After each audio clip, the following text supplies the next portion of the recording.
Hello, everyone. We're so glad you're here with us today to celebrate International Women's Day. I am Kim Webb, and along with Manasi Kalnakar, we chair the new Atos Global Women's Network Employee Resource Group, where our vision is to build an inclusive global community of Atos women and allies where we thrive, lead, and promote growth in women's representation and leadership across Atos and across the industry.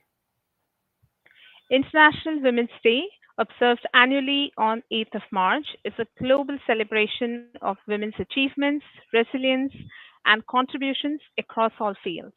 As it falls on a weekend this year, ATOS is celebrating the day today on the 7th of March. It's more than just a day. It's a powerful reminder of the ongoing push for gender equality, inclusion, and leadership opportunities for women all around the world. This year's theme is For All Women and Girls Rights, Equality, and Empowerment. The theme majorly emphasizes on the importance of collective action in empowering women and girls, fostering an inclusive environment, and driving meaningful change towards gender equality in all aspects of our life. Hashtag Accelerate Action.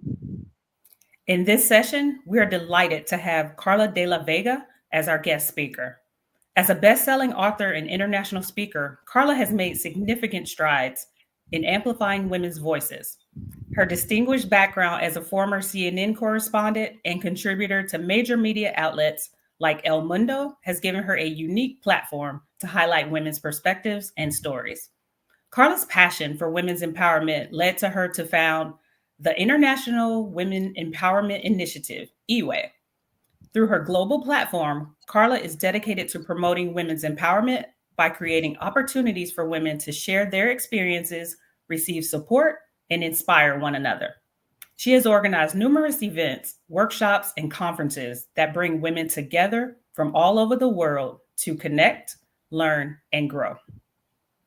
In recognition of her outstanding contributions, Carla was honored by the Women Economic Forum in October of 2023 with the prestigious award of Iconic Women Creating a Better World for All. This accolade celebrates her tireless efforts and significant impact in creating a more inclusive and equitable world. We are thrilled to welcome Carla de la Vega as our guest speaker for International Women's Day.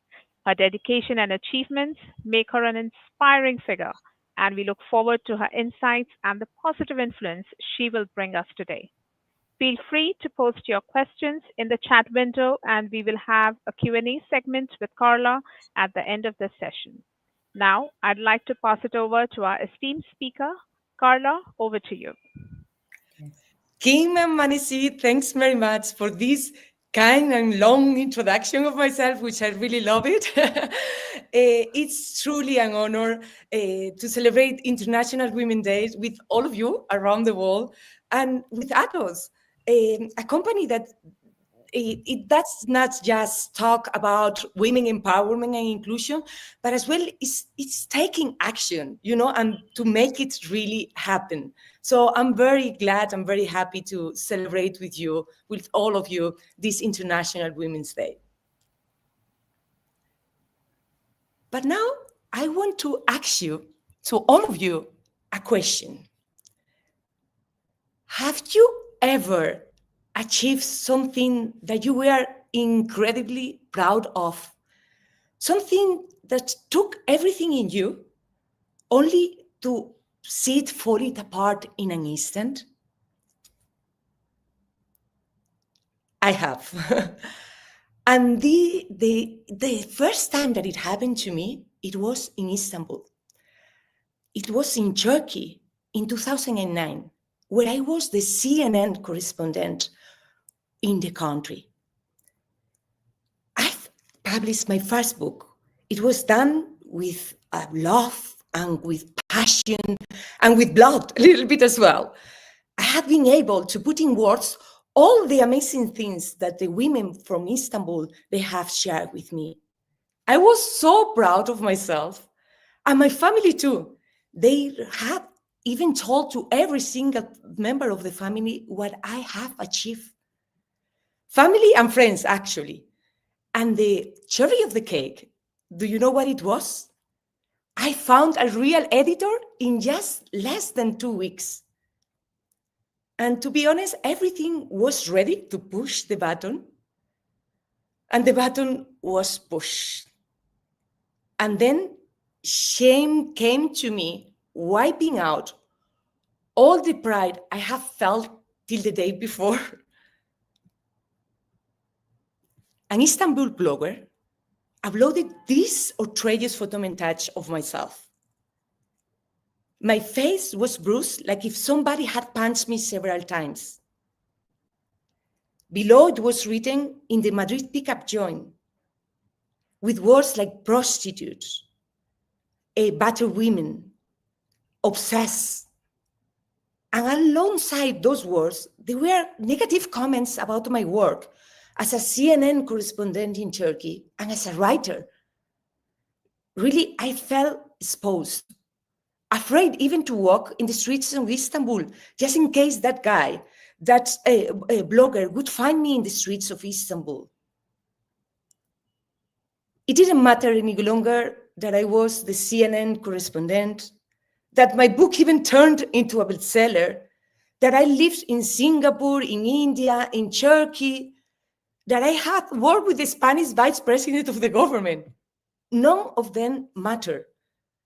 My self-confidence fell to zero and really left me paralyzed. And here is going to be my first question for you. Have you ever struggled with your self-confidence? Have you ever had this kind of experiences? I would like you to put it in the chat. Because if you have done it, or if you have had this experience of struggling with your self-confidence, let me tell you that you are not alone. You are not alone.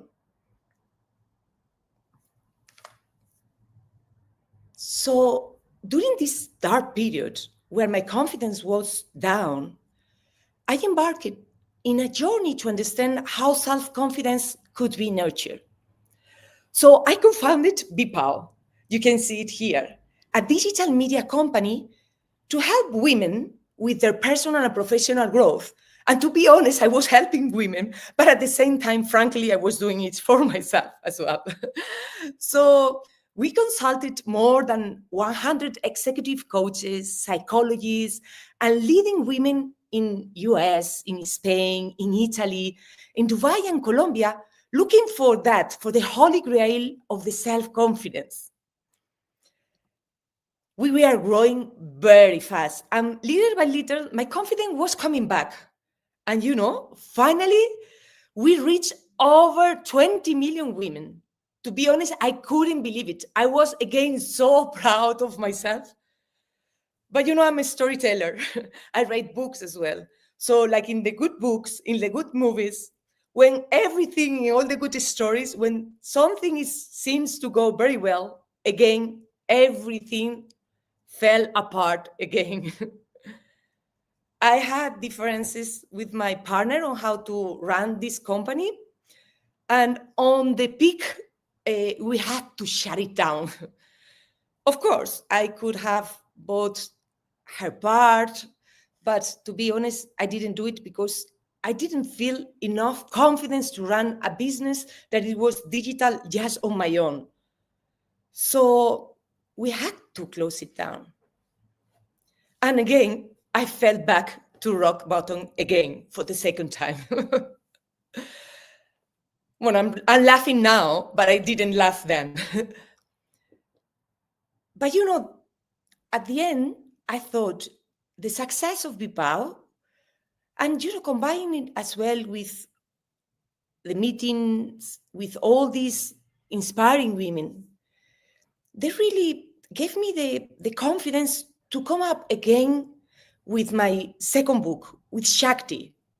Shakti, you will see it. Shakti is the inner power that we all, it's feminine inner power, but it's a power that is within men and women, and is a power that is capable to transform the negative in positive.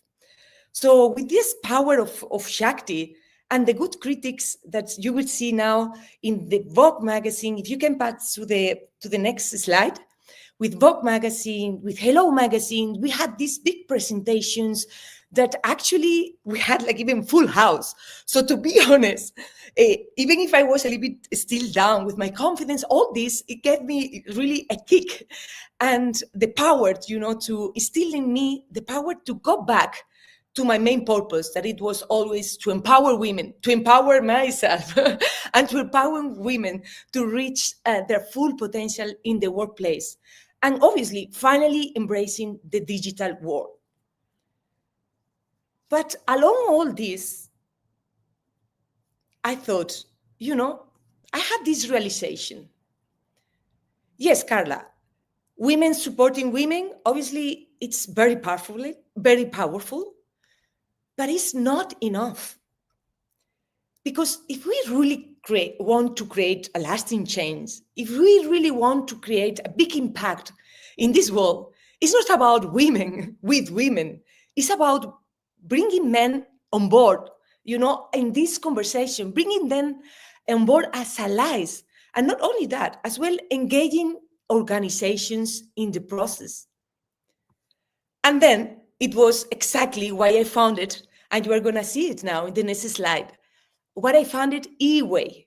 eWay is a digital platform designed to unlock the full potential of women in the workplace by building environments where they can thrive, but always with the support of all the men in the organizations and as well in the organizations, involving men and organizations.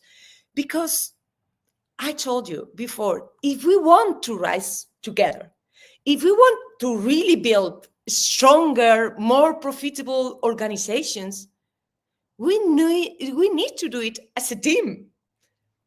That means men as allies. That means organizations creating the right environments where everybody can thrive, men and women. Because I'm going to tell you something. Data, they don't lie. Helping women, and I'm going to give this message to all the men that are listening to us, it's not about charity. It's about smart business. Companies with 30% of women in the leadership positions, they increase the benefits by 6%. And it's not Carla de la Vega who say it, it's Ernst & Young. Teams with more women, they have like 38%. They increase their innovation by 38%. In this case, it's Boston Consulting Group, the ones that say this. And in regions, for example, like the GCC, the region where I am located, 70% of the top performing teams, they have higher numbers of women. And the thing here is like, there are a lot of data, as you can see, to get involved in this. But if you don't want to do it for the gender equality of all these data, I'm telling you another good reason. And this is the one. Is do it for your bonus. Because your bonus, you will get more bonus, obviously, if the company is more profitable. And maybe you get as well, what can we get in the next slides? We will see you can get even better vacations with your bonus. So that's another big reason. I hope that you do it as well for gender equality. But, there are many economical reasons as well for the companies and for all of us in order to get involved in this amazing quest, right, to create more inclusive organizations and let women thrive in the organizations, to get in those leadership positions that will help not only women, but men and organizations. But how can we achieve this? The big problem is that there are still many women that are holding back in their organizations. And what is the main thing that is holding back women in the organizations? One of the main, we have others like bias, but we will talk about that. But the internal things that they are holding women back in the organizations, they're confidence, lack of confidence. So in general, there are studies, for example, done by the consulting firm KPMG that says that 75% of women, they struggle with self-doubt and as well with imposter syndrome in their workplace. I told you already my story, right, about what had happened to me in Istanbul. But I wanted to tell you another story as well. So there, I was the CNN correspondent in Istanbul, CNN, no, which is like, wow. And I cover major events, like, for example, Barack Obama first visit to a Muslim country, breaking news of PKK attacks in Turkey, or as well like historic meetings, like between, for example, the president of Palestine, and then it was Mahmoud Abbas and Israel. I was reporting live on camera at the center of the global events. And yet, I still myself felt like an imposter. No matter how much I have achieved, I struggle to see my own success. And that is what lack of confidence does to you. It robs you from your self-belief. And it's something that happens most oftenly to women, but as well for you men. Obviously, it happens as well. But for women, a little bit more, since we have to live in environments where there are a lot of bias against us, right? So when women are in environments as well, and we are minority, right? So when women, we are in environments where we are in minority, right? They usually speak 75% less, according to studies done for Princeton University. 75% less. So if you are in a meeting and women, they are in that minority, they may speak less. So please ask them to speak, right? Or encourage them, or ask, to get them involved, because they are in a minority. Women as well, they underestimate their capabilities by 25%, while men, they overestimate them by 30%, according to Columbia Business School. But let me tell you one thing. This confidence is not a personal struggle of women. It's a systemic issue. Women, they don't just lack confidence. It's like they are in environments that they take it away. So what can we do? I'm going to tell you these two confidence boosters that for men and for women, they are amazing. After all the research that we did with coaches, with psychologists, and women all over the world, leading women, we realized two important things regarding the confidence.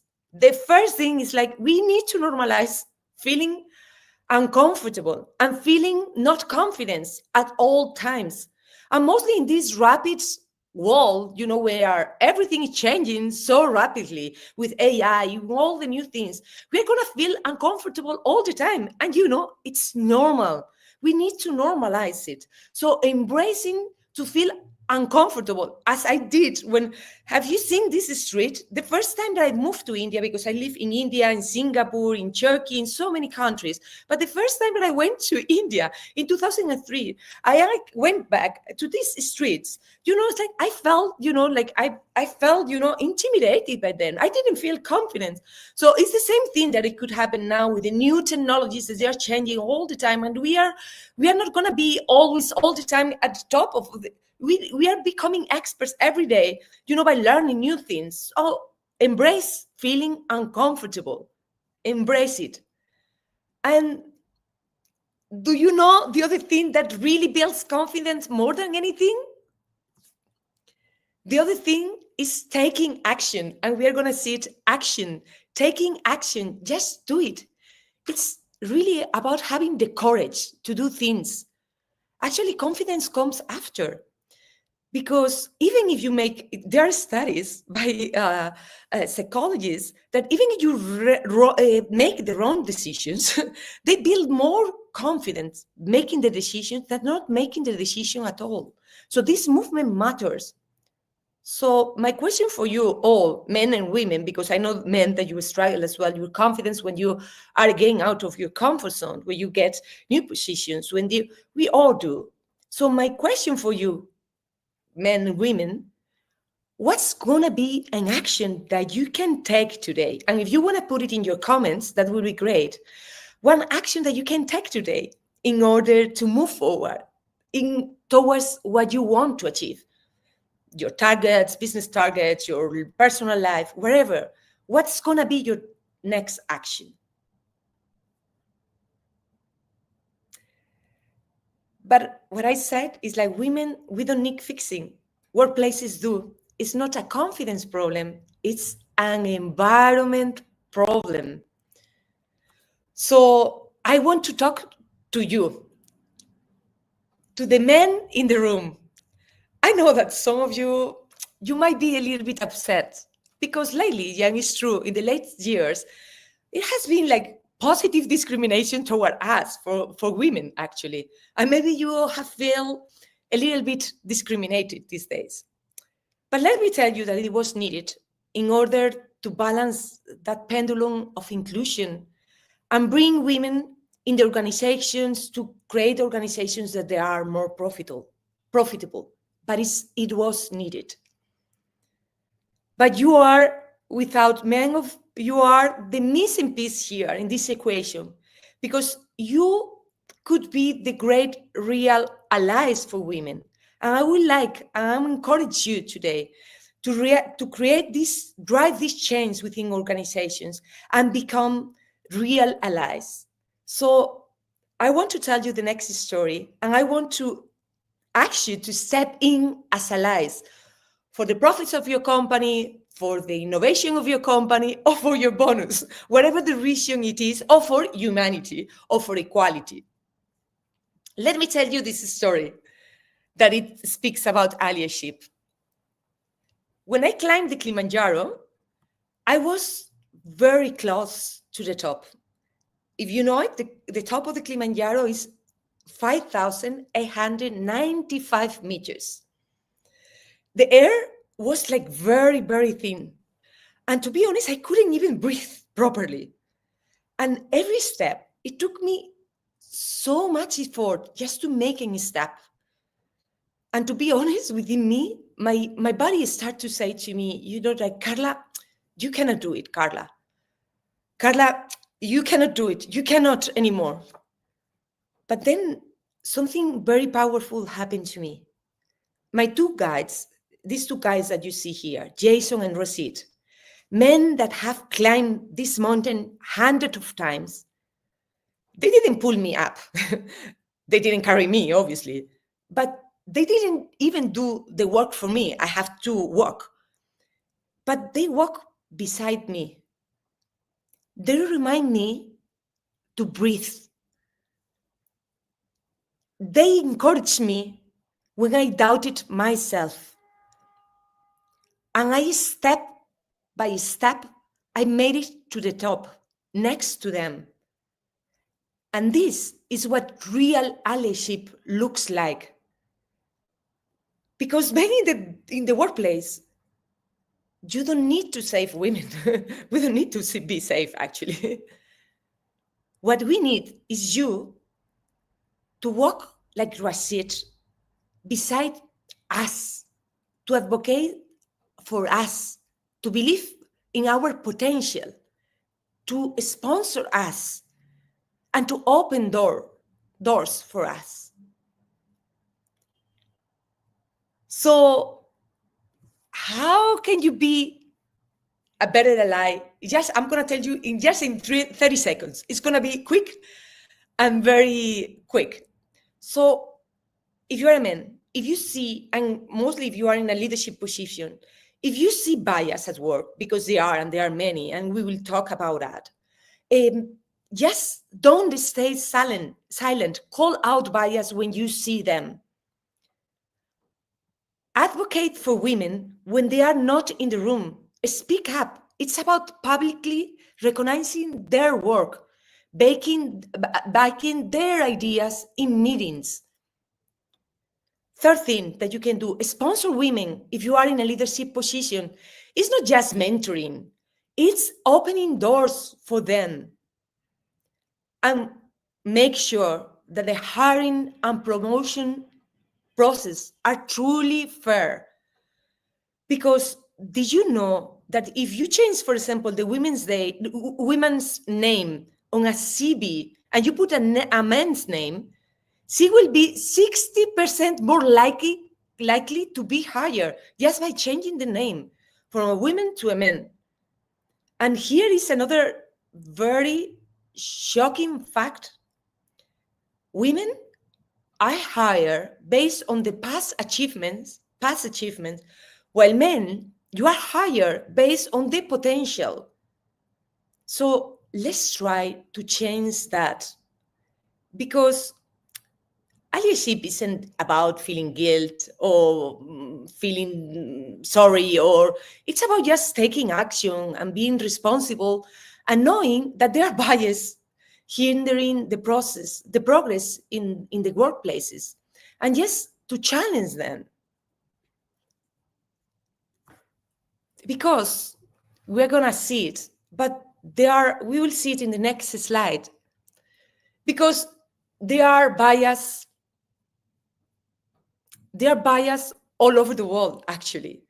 And there are bias, obviously, in the workplace. And yes, we all have it. Even myself, that I've been in women empowerment for this since 2008, I still have bias. And listen, I know that many of you might think that you don't have it, but a Nobel Prize, which is Daniel Kahneman, that says that it's their bias, they're unconscious, and they're called unconscious because we are not aware of them. And it's not even that they are just systematic errors of our brain that shape the way that we think and the way that we take decisions or judgments. So it's not something that we do it on purpose. It's just they are unconscious. So if you don't believe Carla de la Vega, just believe the Nobel Prize, because he really have said that. So the majority of us, we will have those kind of bias, even if they are unconscious. Let me tell you I'm a storyteller, so I like to tell stories. Let me tell you another story. We can pass to the next slide. And when I was working, I told you, that I was working with the Spanish vice president of the government. I was the youngest person in the room, and actually the only woman. And we were in a meeting, and I made a point, to be honest, that it was quite sharp, quite strategic, and well-researched. Actually, I had, researched pretty much, no? So the room got very quiet. And then my boss, the one who hired me, laughed and said, "Oh, Carla, I didn't know that you were so clever." And at that moment, I smiled. But inside of me, I shrank. Why is he saying to me, "I didn't know you were so clever"? This is bias in action. It's not aggressive, it's not obvious, but it's powerful. Do you think that he would have asked me the same thing if I would have been a young man? Probably no. And I'm telling you why. Because men, in general, they are assumed to be competent until they prove otherwise. While women, is the other way around. So we are assumed not to be competent, so not to be clever, until we prove otherwise. And this is what it calls competence bias. So be aware of all these bias. And this, unfortunately, is not the same one, the only one. Actually, according to Kahneman, to the Nobel Prize, there is like more than 150 bias that our brain have. But we're going to talk just about few more that we have regarding to women in the workplace. And we can pass to the next slide so you can see it. So we have the next one, which is an important one, and is very, very much related with the other one that we were talking about, which is the performance bias. So basically what it happens with this bias is like, actually we tend to underestimate women performance and obviously overestimate men performance. So basically it's like, at the end, it's like women, we need to work more or accomplish more to prove that we are competent, right? And this is what I was telling you, right? That for example, in the hiring process, we are hired based on our accomplishments, while men, they are hired based on their future potential. So potential versus we have to prove it. Very, very, we need to prove it before being hired or before being promoted. So that's one of the big ones. Then there is another one that we all have it, and I used to have it as well. So, which is the motherhood penalty. How many of you thought, and even women that are pregnant, they might even think it's about themselves, which is not even right. But we assume that mothers, they are like less committed to their work, they are less competent, they are less ambitious, but that's not the reality at all. Actually, there are researches that they prove that even women, the women that they have kids, and they even increase their performance skills. Actually, they even engage their work skills. Actually, they become more productive. They are better in handling complex situations and other skills that they are like detrimental in the workplace, including, for example, like being more innovative, or as well like being able to delegate even better. So don't doubt women that they have kids, because they are very very committed, competent, and ambitious employees. The other bias that I want to talk to you, this is a good one, which is like likability. You know, in general, we promote, we hire people that they are competent without any doubt, but as well people that you like, right? So what happened with women? In general, women, when the women, we are successful, we are not being liked by anybody. Think about it. Do you like women that they're successful? In general, we are not being liked. Well, men, obviously, if you are successful, we all love you. We all like you, right?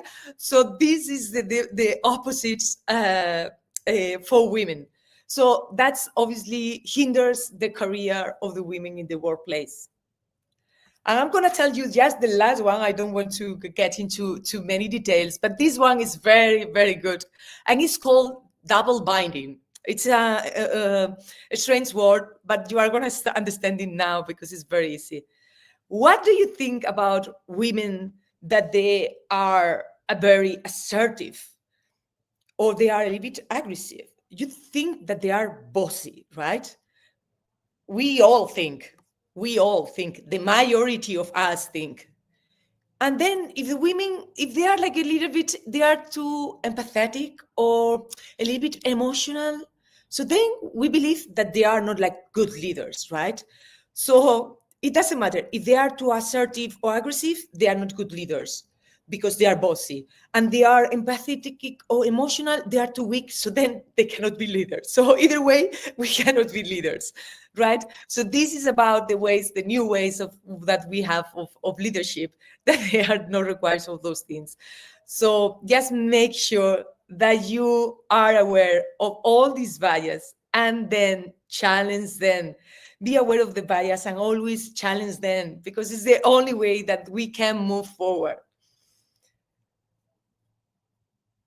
So we are arriving to the end of my talk, and I just wanted to give you what you can do today or tomorrow. What's going to be your next step?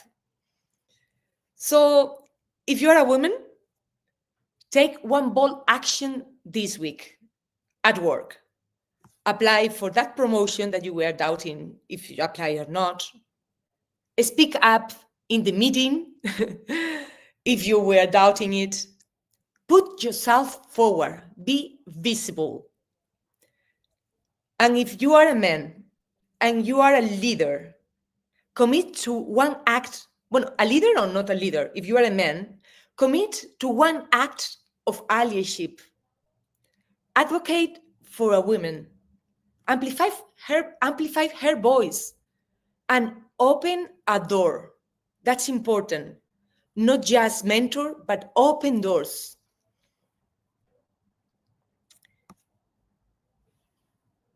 Because, and we're going to pass to the next slide, the future isn't about women versus men or who has more privilege.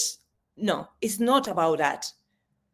It's about women and men rising together and creating workplaces that are not only equal, but also they are more profitable, innovative, and successful.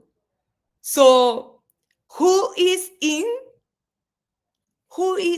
for more profitable, innovative, and successful workplaces?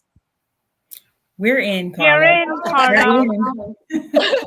And we're confident that the Atos women and allies are in as well. We'll now take a few questions from the chat for Carla.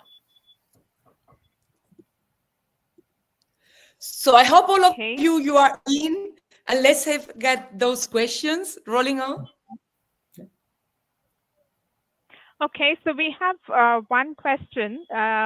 It's how can companies go beyond policies and truly embed gender diversity into the company workplace, in the company culture? Companies, they are made. What is a good way? Yeah, I think that more or less is but at the end of the day, is companies are made about people, right? Companies, they are not they are made by people. So we can do it about both things, like tackling the bias. So one thing is like being very aware of the bias that all the people have. So it's like creating these workshops for leaders, for all the organization to understand what are the bias and how to challenge them. Then as well, the leaders of the organizations becoming sponsors of women within the organizations, and as well for the women in the organizations to give them an extra help at the beginning, with programs that help them with the confidence, with the imposter syndrome, with the emotional intelligence, or speaking up, in the meetings, or how to be more visible, right? Because as we were saying, it's more difficult at the beginning, for example, in companies as well, that there are like less proportions of women. So there's the three things. It's like getting men involved in the organizations, getting women support with these kind of programs, and as well being aware of all the bias and how to overcome them. Okay, thanks, Carla. Another question I asked was, what advice would you give to women looking to break barriers and advance in their careers? For me, I think that the most important one is like really believe in yourself. I know that it sounds like a topic, but it's so important. When you are confident within yourself, it shows, right? And the way you talk in the meetings, the way that you put yourself forward, the way that you become more visible, it leads you to something else. It's true that we need to, like there are still barriers, external barriers, but when you change within, there are so many things that change without in your external environment. Nevertheless, external things, they need to change, and we need to tackle those ones. But for the women, start by believing in yourself, and things, they will start to change for yourself as well. I like that. Yeah, believe in yourself. That's the toughest one to happen, right? When you when you have external factors constantly hitting you, Yeah, it is. 24/7. It is, but it's like we need to go back with what we were saying before, right? What does it mean believing in ourselves? No, that it sounds like we are in Instagram, like saying believe in yourself. No, what does it mean exactly, right? It's like to know what are your strengths, right? What are your strengths and what are your weakness, right? And don't Right. linger in your weakness for a long time. Just get into your strengths, understand what are your strengths, and just move forward and be aware that you are going to feel unconfident and that you are going to be, because the environments are changing and you are going to feel that. So embrace as well what I was saying before, your discomfort. You are going to feel discomfort because it's impossible. You are in new territories, you are in new spaces, technology is changing, everything is changing. Obviously, it's normal that you feel unconfident, it's normal that you feel nervous, it's normal, but just get used to feel like that and keep moving, keep moving. It doesn't matter, you feel like that. I felt so many times like that, but I keep moving, and that's the only trick, the only thing that you can do. uh, Even if you don't feel confident, even if you still don't believe in yourself, keep going, because at some point you are going to start to believe in yourself, but it's while doing, not wait till you believe in yourself and then move. You move and then you start to believe in yourself. Keep moving. Oh, I that's like that. such a great message. Thanks, Carla. We have Thanks one to more you. question from the audience, and we have just a couple of minutes. So, the question is, when was a turning point for you when you almost gave up? How did you find the balance? Wow. Yeah. Eh, mm, yeah. I told you this moment in Istanbul when my face was there out there with bruises, with my face, prostitute, battered women, obsessed. That was one thing that I really, it took me a lot of time to get back to publish my second book, to be visible again, right? And I almost gave up with the book.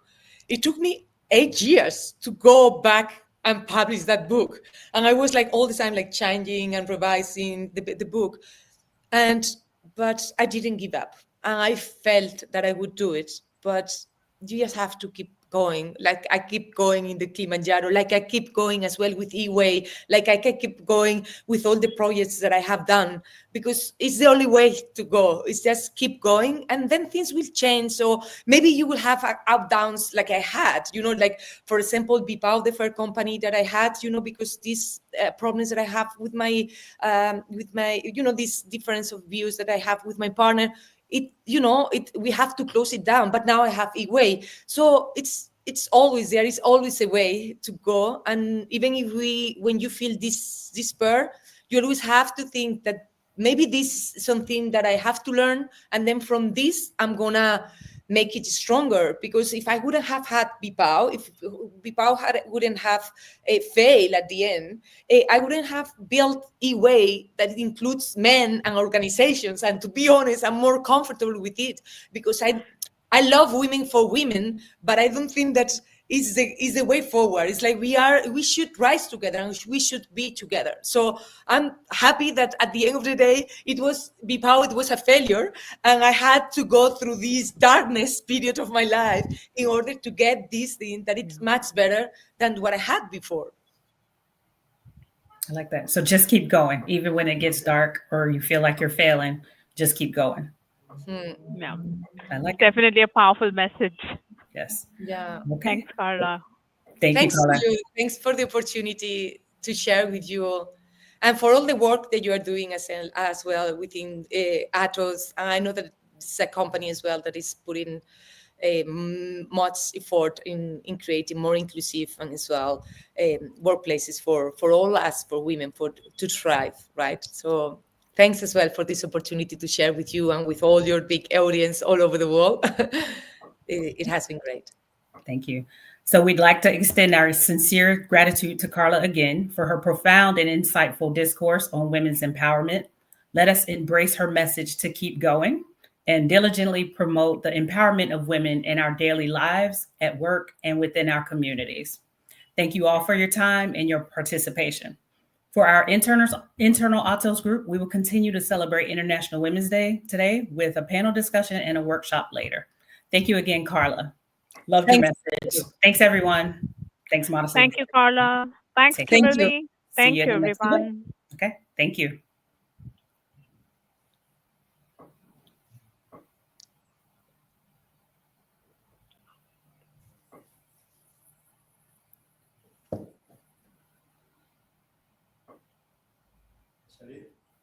Hmm.